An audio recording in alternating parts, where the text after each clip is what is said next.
yes, I'm a king. Go, I think I'm a king. Go, king.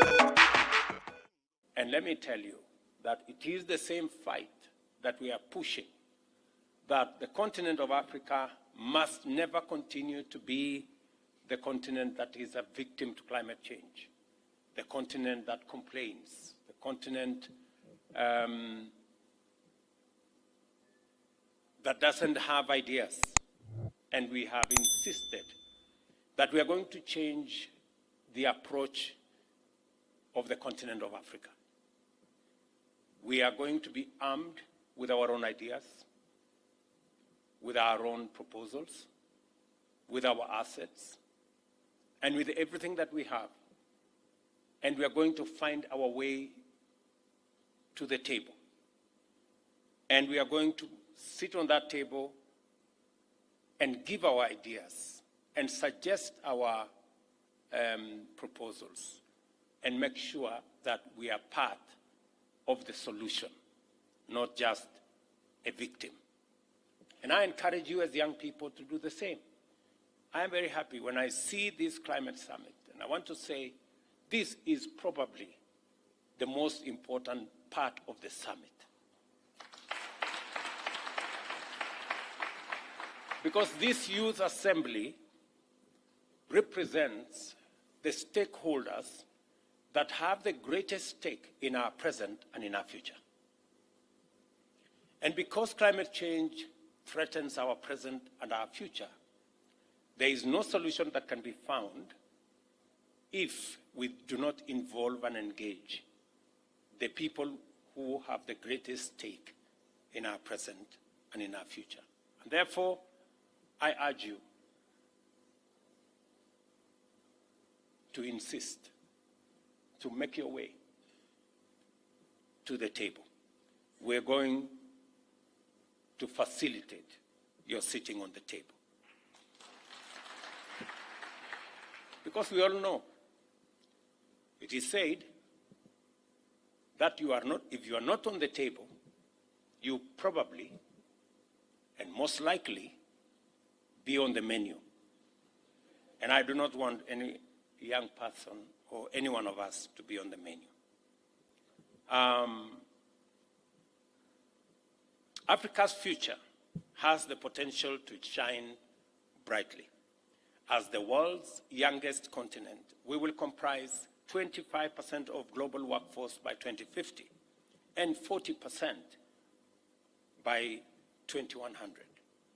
This immense energy, power, and entrepreneurial spirit can revolutionize not only our continent, but also the globe. Without Africa's entrepreneurial contributions, the world cannot achieve net zero emissions by 2050, and that's a reality. Scientists agree that failing to achieve net zero by 2050 would result in a disaster for life on Earth, humankind, and civilization as we know it. Frankly, there is no need to tell Africa, particularly its youth, about the challenges of climate change. And I was very happy to listen to the youth envoys and the young people who have had a conversation with this summit on where you think this is going. And quite frankly, if you ask me,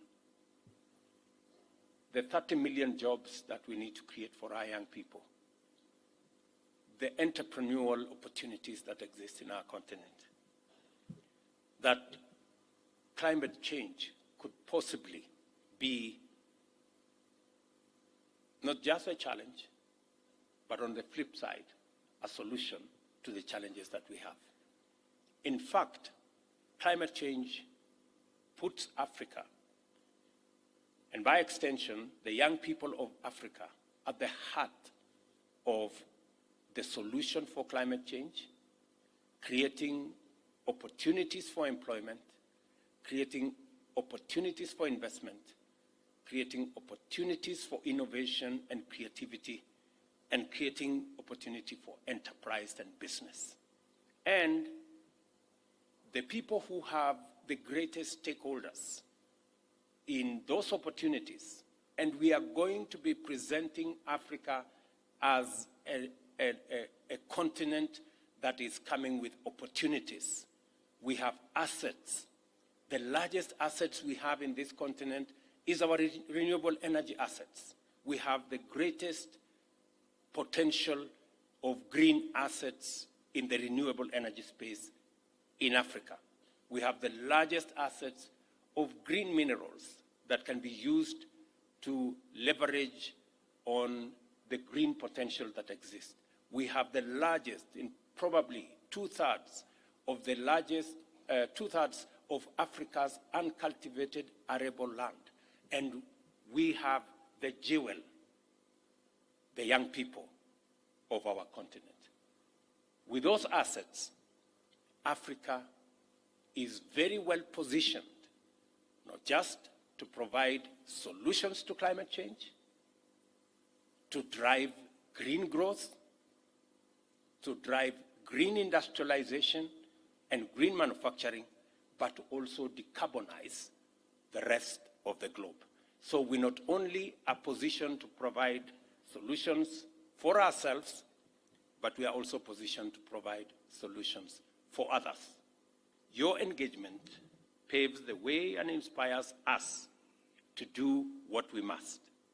We rely on your entrepreneurial spirit, your capacity to innovate, and your courage to challenge us, your political leaders, to do that which is right.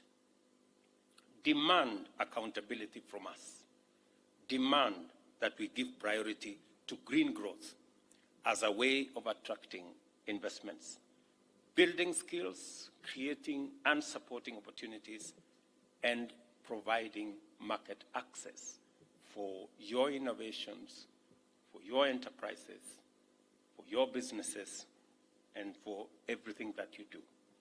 And I am very confident, looking around this hall, that we have the young people of our continent with the wherewithal, with the ideas, with the innovations, for them to provide us input into what we need to do on this very important subject that poses an existential threat to humanity, but on the flip side, gives us tremendous opportunity as a continent to take ourselves forward and to leapfrog into the future.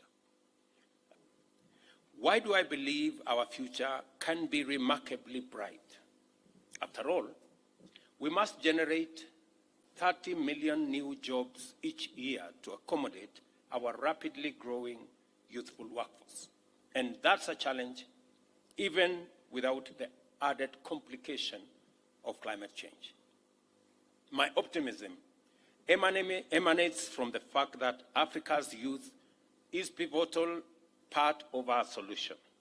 Additionally, our untapped potential in renewable energy and natural resources is a key factor.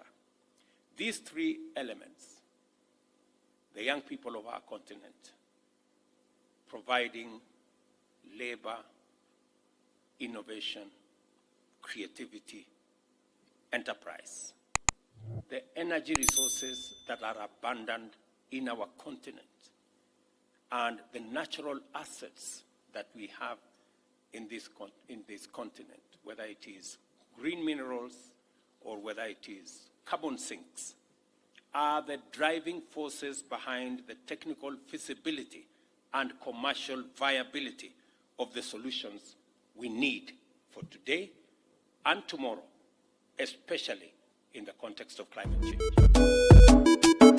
I'm a king, yes, I'm a king, I think